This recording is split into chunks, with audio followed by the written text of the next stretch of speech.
बलूचिस्तान के गुंजानवाला जिला उस्ता महमद में ट्रेन सर्विस बंद हुए कई साल गुजर चुके हैं, मगर अफसोसनाक अमर ये है कि मुतलका हुक्काम की अदम दिलचस्पी के बायस कौमी आशा से समझे जाने वाले रेलवे के कीमती लोहे की हिफाजत नहीं की जा सकी।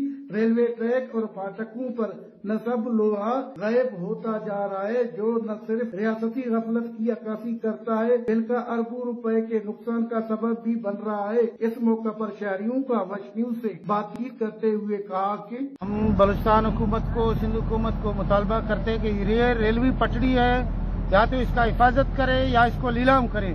लोग उठा के ले जाते हैं शहर से, बाराड़ी से, इसका कोई फायदा नहीं। हुकूमत नीलाम करके अपने खजाने में डाले भी तो हुकूमत को फायदा होता है। ट्रैक का तो ॾिसो था अॼु हे बर्बाद तबाह लॻो पियो आहे।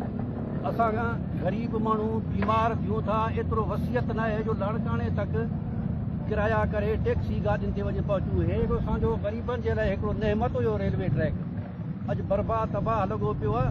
शहरियों ने वफाकी हुकूमत, वजीर रेलवे और आला एहकाम से मुतालबा किया कि उस्ता महमद के रेलवे असासों को फौरी हिफाजत यकीनी बनाई जाए, चोरी में मुलविस अनासर के खिलाफ सख्त कार्रवाई की जाए और बंद पटड़ी ट्रेन सर्विस को बहाल करने के लिए अमली इक़दाम किए जाए, ताकि ये कदीमी और कीमती असासा मजीद तबाही से बचाया जा सके। कैमरा टीम के साथ अली हसन बलोच, वश न्यूज, उस्ता महमद।